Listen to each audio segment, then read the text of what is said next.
অনেকে মনে করে একটা ভালো সাবজেক্টে ভর্তি হলাম, বের হবো, চাকরি করবো। ঠিক আছে, এই বাস্তবতাটা কিন্তু অনেক ডিফারেন্ট। আমি বললাম না যে আমার 16-17 সেশনে বেকার বসে আছে, এখনো জবের প্রিপারেশন নিচ্ছে, এই সংখ্যাটা অনেক বেশি। তখন এরকম একটা মানে খারাপ লাগবে যে ইউনিভার্সিটিতে পড়ি, এখনো ফ্যামিলি থেকে টাকা নিতে হয়। বা এসএসসি 23 ব্যাচ এবং 24 ব্যাচের যার কাছে মানে অ্যাডমিশন টাইম শেষ, সেকেন্ড টাইম করবা না বা কোথাও ভর্তি হয়ে যাবে আসলে, হয়তো পাবলিকিয়ান হইছো, অথবা ন্যাশনালে ভর্তি হবা, অথবা প্রাইভেটে ভর্তি হবা, অথবা কোথাও না কোথাও ভর্তি হবে। হয়তো তুমি তোমার মনমতো সাবজেক্ট পাইছো, অথবা মনমতো সাবজেক্ট পাবা না, অথবা হচ্ছে তুমি আসলে বুঝতেছো না কোন দিকে যাওয়া উচিত। বা ভর্তি হওয়ার পরে ধরো কোনো একটা সাবজেক্টে ভর্তি হয়ে গেলা, এরপরে কি করবা? আমি যেহেতু এই জিনিসটা ভালো করে ফেস করে আসছি, তো আমি এটা নিয়ে কিছু কথাবার্তা একটু বলতে চাই। আমি রাজশাহীর ম্যাথমেটিক্সে ভর্তি হলাম, এটা তো একটা পিওর সাবজেক্ট। অনেকেই যেটা বলতো যে এখান থেকে আমার হচ্ছে আসলে ক্যারিয়ার কেমন হবে, বা আমি একটা টেকনিক্যাল সাবজেক্ট, একটা অ্যাপ্লাইড সাবজেক্টে ভর্তি হলে হয়তো আরো ভালো করতে পারবো। ঠিক আছে, তো মোটামুটি একটা বিষয় বলি যে ভার্সিটি সাবজেক্ট দুইটাই প্রায়োরিটি দেওয়া উচিত, এবং দুইটাই আসলে হচ্ছে খুবই মানে ইম্প্যাক্ট ফেলবে তোমার লাইফে। এই ভার্সিটি লাইফটা শুরু হওয়ার পর থেকে তোমাদের উচিত হবে সব থেকে ফার্স্ট কাজ হবে স্কিল ডেভেলপমেন্ট। ঠিক আছে, স্কিল ডেভেলপমেন্ট বলতে আমি জাস্ট একটা উদাহরণ দিই যে আমাদের সেশন ছিল 16-17 সেশন। তো 16-17 সেশনের আমাদের অনেক ফ্রেন্ড পাবলিক বিশ্ববিদ্যালয়ের টপ সাবজেক্ট থেকে ভর্তি হয়েও এখন বেকার আছে। এই সংখ্যাটাই সব থেকে বড়। চাকরিতে ঢুকছে বা চাকরি করতেছে, বা হচ্ছে কোনো না কোনো একটা কিছুতে করতেছে, বা টিচার হয়েছে বিশ্ববিদ্যালয়ের, বা একটা ভালো গভ জব হয়েছে, বা বিসিএস হয়েছে, এরকম সংখ্যাটা খুবই কম। বেকার আছে এরকম সংখ্যাটাই সব থেকে বড়। আমাদের 16-17 সেশনের কথা বলতেছি, আর তোমরা হচ্ছে 24-25 সেশন। তাহলে দেখো প্রায় 7-8 বছরের একটা ডিফারেন্স। এরপরেও তার মানে আমাদের এখনো ইউনিভার্সিটি লাইফ শেষ করছে, বা ন্যাশনাল শেষ করছে, বা প্রাইভেট শেষ করছে, বাট কোনো কিছু করতেছে না। এইটা তোমাদের ক্ষেত্রেও হবে, বা এরকম কোনো একটা সিচুয়েশন তোমরাও ফেস করবা। আবার আমাদের এখানে আমাদের প্ল্যাটফর্মে অনেকে কাজ করে, আমাদের প্ল্যাটফর্ম ছাড়া অন্যান্য বিভিন্ন জায়গায় কাজ করে, ইউনিভার্সিটিতে ভর্তিও হয় না, ওরা একটা ভালো আর্নিং সোর্স আছে, ভালো ইনকাম করে। যেমন ধরো তুমি ভালো ফ্রিল্যান্সিং করতে পারো, বা ভালো হচ্ছে তুমি এই কম্পিউটার কাজগুলো ভালো বুঝো, বা কোডিং ভালো পারো, তুমি এদিকে স্কিল ডেভেলপমেন্ট করো। এবং এই যে একটা জিনিস যে আমার এই জায়গাটা এক্সপার্ট, ও কিন্তু ওইটাতে লেগেছিল, অন্যান্য আরো 10টা জায়গায় যায় নাই, বা 10টা কাজ ট্রাই করে নাই। একটা কাজ আমি ভালো পারি, বা এই জিনিসটা আমার ভালো হবে, যেমন আমি পড়াইতে ভালো পারি, তো তুমি পড়াইতে পারবা। শোনা, অনেকে মনে হয় যে ভাই আমি টিউশনি করাইলাম, এটা আমার পড়াশোনায় অনেক ক্ষতি হইতেছে। তুমি ওই টাইমটা আড্ডা দিয়ে নষ্ট করবা। দেখবা যে বিভিন্ন জায়গায় ভর্তি হওয়ার পরে তোমার একটা টাইম যাবে অনেক আড্ডাবাজি করার পিছনে। আমি জাস্ট তোমাকে বলবো ওই টাইমটা সেভ করে তুমি যে কোনো একটা স্কিল ডেভেলপমেন্ট করো। দেখবা যে তোমার ফ্যামিলির প্রতি ডিপেন্ডেন্সি কমে যাচ্ছে। তুমি একটা হয়তো প্রথম 6 মাস, 1 বছর, 1.5 বছর, 2 বছরও লাগবে না, তুমি দেখবে 1 বছরের মধ্যে তুমি স্বাবলম্বী হইতে মানে হইতেছো, বা হচ্ছে তুমি সেলফ ডিপেন্ডেন্ট হইতেছো, তোমার স্কিল বাড়তেছে। তোমার চাকরির জন্য হচ্ছে আসলে ওয়েট করতে হবে না। যে কোনো একটা তুমি সাবজেক্ট যেটাই হোক ভাই, তুমি ম্যাথে পড়ো, তুমি অ্যাপ্লাইড কেমিস্ট্রিতে পড়ো, তুমি ফিজিক্সে পড়ো, তুমি সাবজেক্ট ওরিয়েন্টেড স্কিলও ডেভেলপ করতে পারো। ধরো সিএসসিতে পড়ো, তাহলে তোমার উচিত আসলে সিএসসি রিলেটেড, বা এই ওয়েবসাইট ডেভেলপ বা কোডিং রিলেটেড এই টাইপের জিনিসগুলো তোমার হচ্ছে যদি ভালো লাগা থাকে, তাহলে ওই দিকে তোমার স্কিল ডেভেলপ করো। অনেকে মনে করে একটা ভালো সাবজেক্টে ভর্তি হলাম, বের হবো, চাকরি করবো। ঠিক আছে, এই বাস্তবতাটা কিন্তু অনেক ডিফারেন্ট। আমি বললাম না যে আমার 16-17 সেশনে বেকার বসে আছে, এখনো জবের প্রিপারেশন নিচ্ছে, এই সংখ্যাটা অনেক বেশি। আমার ফ্রেন্ড সার্কেলের কথা বললাম, এরকম না তারা বিভিন্ন পাবলিক ভার্সিটির ভালো ভালো সাবজেক্ট থেকে পড়ছে, এবং মানে এই জিনিসগুলো কিন্তু তোমরাও ফেস করবা।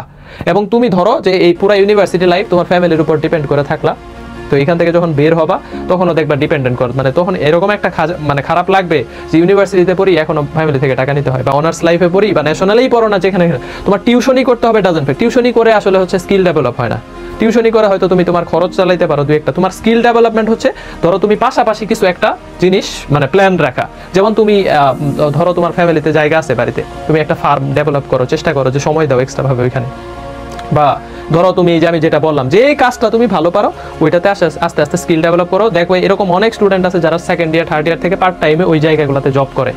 ঠিক আছে, প্রথম দিকে যে আমি আমাদের শাকিলের কথাই বলি, ও এখন কোডিং বা এই জিনিসগুলো এত ভালো বুঝে, ও কিন্তু শুরুতে এত কিছু ভালো বুঝতো না, বাট আমাদের এখানে কিন্তু একদম শুরু থেকে স্টার্টিং থেকে ও সিএসসিতে পড়তেছে, এবং ওই জিনিসটা এখানে প্র্যাকটিস করতেছে। ওর এখন যেই লেভেলের এক্সপার্টনেস হয়েছে, যে কোনো জায়গায় ভালো করবে, এটা লিখিত দিব আমি। এইটাকে বলে স্কিল ডেভেলপ। ও কিন্তু এখনো থার্ড ইয়ার মনে হয় পরে, থার্ড ইয়ারে পড়তেছে সিএসসিতে, একটা প্রাইভেট ইউনিভার্সিটিতে, বাট ওর যে স্কিল আমি মনে করি যে একটা পাবলিক ইউনিভার্সিটি স্টুডেন্টকেও বিট করতে পারবে। এটাকে আমি এটাই বুঝাইতেছি যে তুমি যেখানে ভর্তি হও, হয় তুমি সাবজেক্ট ওরিয়েন্ট স্কিল ডেভেলপ করো, অথবা তোমার যেটা এক্সপার্টনেস ভালো বা যেটাতে তুমি হচ্ছে স্কোপ আছে ওই দিকে স্কিল ডেভেলপ করো। দুইটা কাজ করবা না, একটা হচ্ছে কারো ক্ষতি কোনোভাবেই করবা না। বিশ্ববিদ্যালয়ে যায় দেখবা প্রথম দিকে এরকম হবে যে অনেক ধরনের মানুষ, অনেক ফ্রেন্ডের সাথে মিশবা, একজন মানে কারো আপন করে নিতে পারবা না, বাট মানুষদেরকে সবাইকেই সবার সাথে মিশেই চলবা। বাট এটা ভাববা যে তুমি বিপদে পড়লে তোমার পাশে নো ওয়ান, কেউ থাকবে না। এটা বাস্তবতা, একটা বিশ্ববিদ্যালয় লাইফ আমি পার করে আসি, তুমি বিপদে পড়ো, একজনও তোমার পাশে নাই। কিসের ফ্রেন্ড, কিসের বেস্ট ফ্রেন্ড? আরে আড্ডাতে বেস্ট ফ্রেন্ড ডাকে, ওটা নামে বেস্ট ফ্রেন্ড। তোমার পাশে শুধু তুমি একা থাকবে, তোমার ফ্যামিলি থাকবে।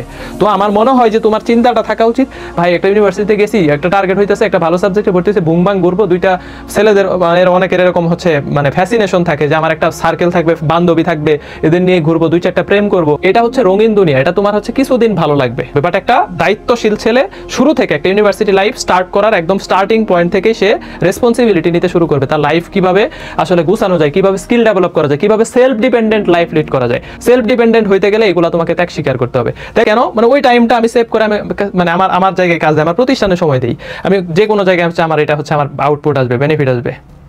মানে আমি জাস্ট তোমাকে বুঝাইতেছি যে তুমি এরকম তোমার ভাই কনসার্টে যাবা না বা এগুলা করবে না, আড্ডা দিবা, সবই করবা, ফ্রেন্ডদের সাথে একটা নির্দিষ্ট টাইম দাও, বাট এটা যাতে অ্যাক্সেস না হয়ে যায়। অ্যাক্সেস করে কোনো দরকারই নাই। তোমার একটা বেস্ট ফ্রেন্ড ডেভেলপ, একটা ফ্রেন্ড সার্কেল ডেভেলপ করবা, বিপদে পড়ো, দেখো তুমি বুঝবা ফ্রেন্ড সার্কেল কারে কয়। সাবজেক্ট ওরিয়েন্টেড মনে করো না যে ভাই আমি একটা সাবজেক্টে ভর্তি হয়েছি, এই সাবজেক্ট ওরিয়েন্টেড ভাই এটার জব সেক্টর কেমন, এগুলা আমরাও ফ্যাসিনেশন ছিল, আমরাও দেখছি। আসলে মানে এই সাবজেক্ট ওরিয়েন্টেড চিন্তা ভাবনাই যদি শুধু করো, শুধু ওই একাডেমিক পড়াশোনা ওগুলাই, হ্যাঁ তুমি যদি টিচার হওয়ার প্যাশন থাকে, তুমি রেজাল্ট ভালো করো, এটা প্রথম থেকেই ভালো করতে হবে। তো বিষয়টা হচ্ছে এরকম, এইটার অনুরোধ থাকলো তুমি ভাই পাবলিকে ভর্তি হয়নি, ন্যাশনালে ভর্তি হয়েছি, আনন্দমনে ভর্তি হয়েছি, বা একটা ঢাকা কলেজে ভর্তি হয়েছি, বা আমি রাজশাহী কলেজে ভর্তি হয়েছি, রং কারমাইকেল কলেজে ভর্তি হয়েছি, বা আমি ব্রজমোহন কলেজে ভর্তি হয়েছি, কোনো সমস্যা নাই, এমসি কলেজ, ঠিক আছে, কোনো সমস্যাই নাই। তুমি যেখানেই ভর্তি ওইখান থেকে তুমি দেখবা যে তোমার একটা ব্যাচ দাঁড়ায় গেছে, তুমি ভালো পড়াইতে পারো, তুমি ওই এরিয়াতে তুমি ন্যাশনালে পড়ো, ডাজেন্ট ফ্যাক্ট, তুমি ব্যাচ শুরু করো, একটা ব্যাচ পড়াও, দেখবা তোমার মানে নিজের সময়টা নিজের প্রতিষ্ঠানে কাজাও, নিজের জায়গায় কাজে লাগাও, তোমার স্কিল ডেভেলপ হবে। তুমি পড়াইতে পারো না, তুমি অন্য কিছু ভালো পারো, ওইটাতে সময় দাও।